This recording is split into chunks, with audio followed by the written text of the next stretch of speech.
धारवाड़ में राष्ट्रीय लोकतांत्रिक पार्टी के नेता हनुमान बेनीवाल का कुनबा लगातार बढ़ता जा रहा है। एक के बाद एक अलग अलग पार्टियों से काम करने वाले, ताल्लुकात रखने वाले नेता आरएलपी का दामन थाम रहे हैं। और इसी कड़ी में आज हमारे साथ सतीश राजपुरोहित जी हैं, जिन्होंने हाल ही में भाजपा छोड़ करके आरएलपी का दामन थामा है। सतीश जी कई सारी बातचीत करेंगे। उससे पहले सतीश जी, हम आपका पूरा का पूरा जो है वो परिचय जानना चाहेंगे कि आप कहाँ से है, कैसे शुरुआत हुई, क्या कुछ है। विधानसभा तो मेरी शेरगढ़ है और गांव मेरा बाटेला ही है अपने जोधपुर डिस्ट्रिक्ट में। और 20 साल तकरीबन भाजपा में रहा हूँ मैं। पंचायत समिति सदस्य प्रतिनिधि भी रहा हूँ मैं, और राजपूत समाज महासभा का अध्यक्ष हूँ मैं जोधपुर का। और तकरीबन 20 साल सेवा देने के बाद में कुछ मन को भाजपा की जो कमियां थी वो नहीं पाई, इसलिए हमने हनुमान जी का साथ दामन और हनुमान जी का प्रेम सने उनसे प्रभावित होकर हमने आरएलपी को चुना है। ये दो मेरे सवाल है कि एक तो आप कह रहे हैं कि मेरे को भाजपा की नीतियाँ जो हैं वो कुछ अच्छी नहीं लगी, और उसके बाद आपने कहा कि हनुमान जी का दामन थामा।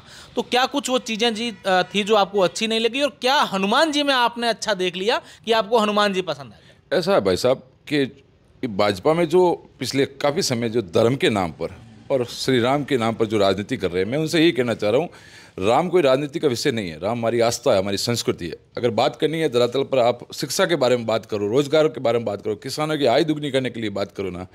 सिर्फ धर्म के नाम पर आप लोगों को बगला कर ये वोट लेना, ये अब आपकी दुकानें नहीं चलेगी। और बहुत सी कमियाँ हैं, अब मैं उन ज़्यादा कमियों की ओर नहीं जाऊँगा। फिर भी शिक्षित है अब लोग, उनको पता है कि भाजपा का मुख्य उद्देश्य क्या है, सिर्फ लोगों को बांटना, धर्म के नाम पर लड़ाना। वो हमें आत्मा को हमें मंजूर नहीं था, इसलिए काफ़ी समय हमने इस पर मंथन किया। फिर आखिर हमें छोड़कर फिर रही हनुमान जी का साथ देने की बात, तो हनुमान जी के मैं तकरीबन भाजपा को मैं 2 साल पहले छोड़ चुका हूँ। 2 साल के बीच में मैं हनुमान जी के साथ 3 से 4 प्रदर्शनों में, धरना प्रदर्शन में साथ में रहा, उनको करीब से देखा।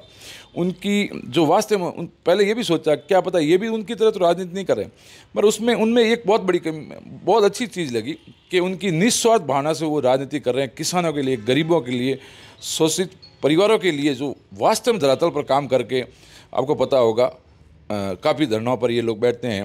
काफ़ी लोग तो आते हैं भाषण दे के गुमराह करके चले जाते हैं, मगर ये जब तक काम नहीं होता, जब तक परिवार को न्याय नहीं मिलता, जब तक वो उठते नहीं हैं, संपूर्ण न्याय दिलाने के बाद उठते हैं। बाकी भाजपा में क्या है भाई साहब, आज के समय में नेता मंत्री एमएलए एमपी का हो, कोई तो अपने बेटे को डबल एजी बढ़ाने में लगा है, कोई अपने बेटे को क्रिकेट का अध्यक्ष बनाने लगा है, कोई अपने जीजा को मेडिकल बोर्ड का सुप्रिटेंडेंट बनाने में लगा है। सिर्फ उनकी परिवार तक, उनकी परिवार का कैसे भला, बस उनकी सोच वो है।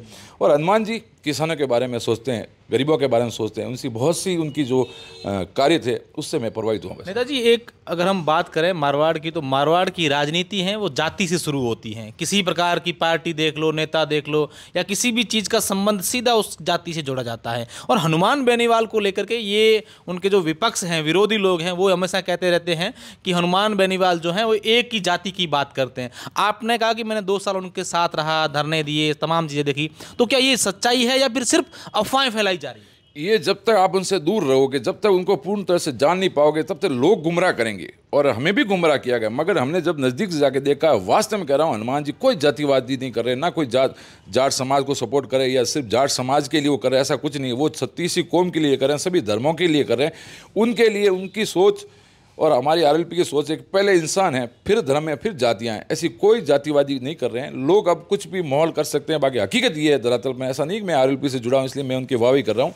हकीकत है, हनुमान जी के लिए सभी एक सम्मान है, सभी के लिए सम्मान नीति है, उनके लिए सम्मान कार्य करना, सबको न्याय कैसे मिले वो जरूरी है उनके लिए। आपने कब ज्वाइन करी? उससे पहले हनुमान जी से मिले, क्या कुछ बातचीत हुई क्या? हाँ, तकरीबन पहले 3-4 बार हमारी मुलाकात हो चुकी थी। भाई साहब ने निवेदन भी किया था और हमें थोड़ा सोचने में समय लगा। और मैं तो सोच रहा हूँ पहले क्यों नहीं ज्वाइन की, इसलिए हमने ये स्थापना दिवस था हमारे बीकानेर के अंदर 29 नवंबर को, उस दिन भाई साहब का आदेश हुआ तो हमने जाकर झंडा ऊपर कर लिया आरएलपी का। आपकी विधानसभा जो है शेरगढ़, उसके आसपास आरएलपी का अच्छा इस मारवाड़ क्षेत्र में है, तो क्या ये महत्वाकांक्षा भी रखते हैं कि आने वाले 2028 के विधानसभा चुनाव में आरएलपी से टिकट ला करके चुनाव लड़ें?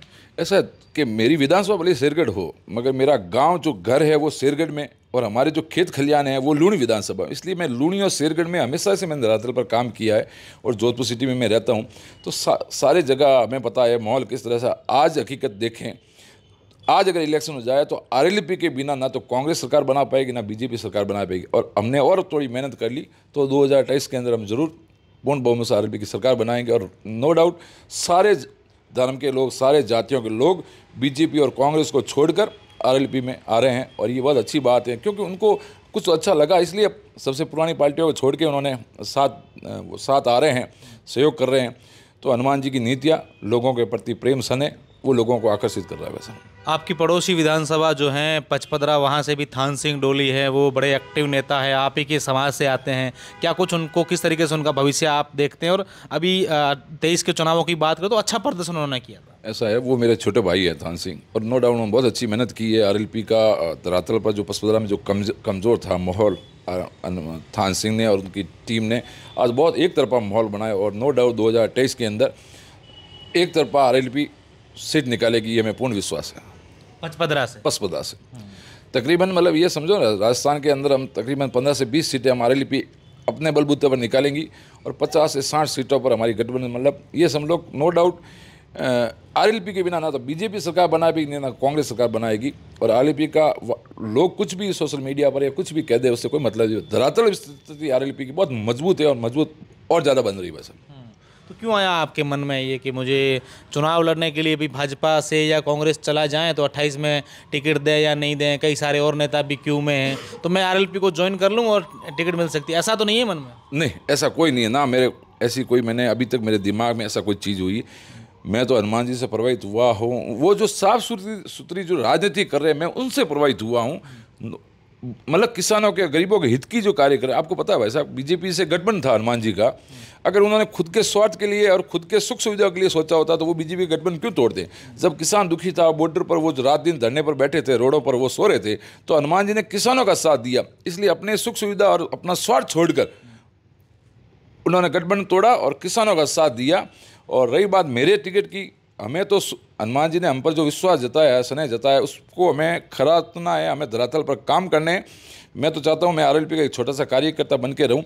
मेरे विधानसभा में और लुणी विधानसभा जो भी मुझसे पहले आरएलपी में जुड़ा है, चाहे मेरे से छोटा है, वो मेरे लिए बड़ा है। मैं चाहूँगा जो पुराने हैं, जिन्होंने मेहनत की है, वो टिकट पर अपना उस आरएलपी के चिन्ह पर इलेक्शन लड़े। हम सब उनके लिए कार्य धरातल करें, हम धरातल पर कार्य करें। बाकी हनुमान जी का जैसा, भाई साहब का जैसा आदेश होगा उस आदेश की पालना करेंगे वैसा। अच्छा, एक चीज़ और बताएं कि राजस्थान के मुख्यमंत्री भजनलाल शर्मा हैं, उन पर हमेशा हनुमान बेनीवाल कुछ न कुछ टिप्पणियां करते रहते हैं, क्या कुछ कहेंगे? ऐसा है, बहुत सी कमियां भाई साहब को दिख रही है भजनलाल जी में। आपको पता ही होगा भाई साहब, आप भी तो काफ़ी सक्रिय हैं और जयपुर, अभी ज़्यादातर जयपुर ही रह रहे हैं और सरकार से बिल्कुल टच क्लोज में है। आपको लगता है 2 साल में कोई सरकार है, सरकार नाम की कोई चीज़ काम कर रही है? कुछ नहीं है, क्योंकि किसी को ऊपर से ला के थोप कर बैठा दे तो मोनोपोली हुई ना सर। चाहे भाजपा हो चाहे कांग्रेस हो, किसी जो बड़े नेता थे जो इन्होंने ज़्यादातर काम किया था, अनुभव काम आता है सर। 2 साल के अगर अच्छे काम, अगर भाजपा सरकार के अगर आपको कहें कि कुछ अच्छे काम गिना दो तो आप क्या लगेगा, या सबसे खराब चीज़ें जो हुई है वो 2 चीज़ें कौन सी? मेरे नज़र में तो भाजपा ने एक भी अच्छा काम नहीं किया। आज पंचायत समितियों के अंदर फंड नहीं है, ना ग्राम पंचायतों के अंदर कोई काम हो रहा है, ना अफसर लॉबी, ना इनके अधिकारी ऑर्डर फॉलो कर रहे हैं। वैसा तो काम के नाम में अभी तक जीरो है, कुछ नहीं किया। और यही स्थिति रही। आज इलेक्शन करवा दो भाजपा के, 20 सीटें नहीं आए राजस्थान के अंदर। पंचायती राज चुनाव में क्या लगता है, क्या कुछ आरएलपी करने वाली? ज़्यादा से ज़्यादा हम अपने प्रधान बनाएंगे, हमारे जिला प्रमुख बनाएंगे, और ये मेरे लिए भी अच्छा है और हमारे आरएलपी के लिए अच्छा है। ये सेमीफाइनल मैच है, हम आरएलपी की तरफ से धरातल पर मजबूत कार्य करेंगे और एक तरफा आरएलपी का जगह जगह प्रधान, बोर्ड बनाने, जिला प्रमुख बनाने बहुत अच्छी तरह से हम लोग संघर्ष करेंगे। आप सबका सहयोग और जनता का प्रेम स्नेह ही काम आएगा वैसा। अच्छा, अब कुछ चीज़ें और पूछ लेते हैं। हनुमान बेनीवाल की 2 सबसे अच्छी बातें अगर आपसे पूछे गए, सबसे अच्छी बात है वो मुझे अच्छी लगती है और जिससे मैं प्रभावित हुआ, सबके बारे में सोचते हैं, सबके बारे में, सभी धर्मों, सभी जातियों के बारे में सोचते हैं, निस्वार्थ भावना से राजनीति करते हैं वैसा। ये सबसे बड़ी उनकी खूबी है। दिल उनका बहुत साफ सुथरा है। चलो मुंह पर कभी गुस्सा है कार्यकर्ता कुछ कह देते, मैं थोड़े टाइम बाद में, कुछ समय बाद में उस आदमी को वापस बुला के उसको लाड भी, प्रेम भी करते हैं। अच्छा, प्रेम ऐसा कुछ दिल में उनके लिए कोई खोट नहीं है, कोई साफ सुथरा। कल अगर ऐसी स्थितियां बन जाएं, आप अच्छे से काम कर लो और आपकी हनुमान बेनीवाल की बहुत ही अच्छी नज़दीकियां बन जाएं और फिर आपको मौका मिले कि यार मुझे कुछ 2 सलाहें देनी है कि ये आप में नेताजी कमी है, इसको दूर कर लो, तो वो कौन सी होगी? ऐसा वैसा क्या चल रहा है? मैं तो छोटा सा हूँ, कार्यकर्ता हूँ, उनके सामने मैं कार्यकर्ता ही तो सलाह देते हैं नेता को। नहीं, सही बात है। मुझे अभी तक तो उनमें कोई अवगुण लगे नहीं कि मैं उनको कुछ कहूँ, सारे मुझे उनमें गुण भी लगे, और बाकी तो मेरे बड़े भाई हैं, बड़ा सम्मान है, तो बड़ा भाई छोटे को कह सकता है, छोटा बड़े भाई को नहीं कह सकता। चलो अब कुछ और अपन सवाल कर लेते हैं ना। राजस्थान के अगर सबसे बड़े नेताओं में से किसी पार्टी में अगर आपको हनुमान बेनीवाल के अलावा कोई अगर एक आध नाम पसंद है तो वो कौन नाम होगा? नहीं, नो डाउट जोधपुर के कार्यशैली पसंद हो? बिल्कुल, अशोक जी गहलोत मुझे अच्छे लगते हैं। उन्होंने, मैं पार्टी की बात नहीं कर रहा हूँ, अशोक जी ने बहुत अच्छा काम किया धरातल पर लोगों के लिए। आज भी लोग उनको मिस कर रहे हैं। चिरंजीवी योजना है, बहुत सी ऐसी योजना जो गरीब लोगों के लिए हॉस्पिटल के अंदर अच्छा इलाज वगैरह, इस काफ़ी योजना है। अशोक जी ने बहुत अच्छा काम किया, और नो डाउट आपके शिव के विधायक वो भी अच्छा काम कर रहे हैं। रविंद्र सिंह, मतलब आप रविंद्र सिंह और अशोक गहलोत से प्रभावित हैं? नहीं, प्रभावित काम उनका बहुत अच्छा है। प्रभावित तो मैं हनुमान जी बेनीवाल से, उससे। तो क्या भविष्य में ऐसा आप करेंगे अगर कि भाई चलो यार हम सब मिल के कुछ कर लें इस क्षेत्र में? कोशिश करेंगे। मुझे काफ़ी लोगों ने पूछा है कि भाई रविंद्र सिंह भाटिया आपके अच्छे मित्र हैं, तो हम लोग, मैंने कहा यही आपके अच्छे मित्र हैं? हाँ बिल्कुल, बहुत क्लोज मित्र हैं। कितनी बार मिले हैं अभी आप उनसे? मतलब सिंह क्या गिन नहीं सकते, इतने बहुत पुराने हमारे क्रम से हैं, और आज भी अच्छे मित्र रहेंगे। अच्छे व्यक्तित्व है उनका। तो क्या कोशिश करेंगे कि बीच में रविंद्र सिंह कैसे भाजपा में लाइए? कोशिश हम ये करेंगे, आरएलपी में लाए, हनुमान जी का साथी बना आरएलपी, रविंद्र सिंह भाटी, हनुमान जी हमारे, और नरेश मीणा, सारे जो वास्तव में धरातल पर संघर्ष कर रहे हैं ये लोग, उन सबको एक साथ में हनुमान जी के नेतृत्व में हम लोग इलेक्शन फाइट करें और एक तरफा सरकार बनाएं। अच्छा, आपने जो आरएलपी के कार्यकर्ता हैं तमाम, आप आरएलपी के परिवार के सदस्य बन चुके हैं, तो क्या मैसेज है उन लोगों के लिए? आरएलपी के लिए ना, ऐसा है, हनुमान जी हमारे लिए संघर्ष कर रहे हैं, धरातल पर काम कर रहे हैं, उनका विश्वास कायम रखना है। हनुमान जी के साथ हम भुजा बन के काम करेंगे, धरातल पर लोगों के जनहित के काम करेंगे, तभी हनुमान जी मजबूत हो पाएंगे। अकेला आदमी कुछ नहीं कर पाएगा। उन्होंने हम पर विश्वास किया है, तो हमें हम पर जितना विश्वास किया उससे 100 गुना ज़्यादा उनको विश्वास काम करके दिखाएंगे, तभी हनुमान जी, आप और मेरे सबके मन में एक ही है कि हनुमान जी 2028 के अंदर राजस्थान के मुख्यमंत्री बने, तो हमें वास्तव में साफ सुथरी राजनीति लोगों के लिए, 36 कौम के लिए, ना तो कोई जातिवाद है ना कोई धर्म की है, सब अपने भाई है, चाहे हिंदू है, मुस्लिम है, सिख है, ईसाई है, चाहे सारी जातियां हैं, 36 कौम, सब अपने भाई, सबके लिए एक समान कार्य करेंगे, लोगों की नज़रों में अच्छा करके दिखाएंगे, तभी आरएलपी मजबूत होगी, और वो हमें करके दिखाना है।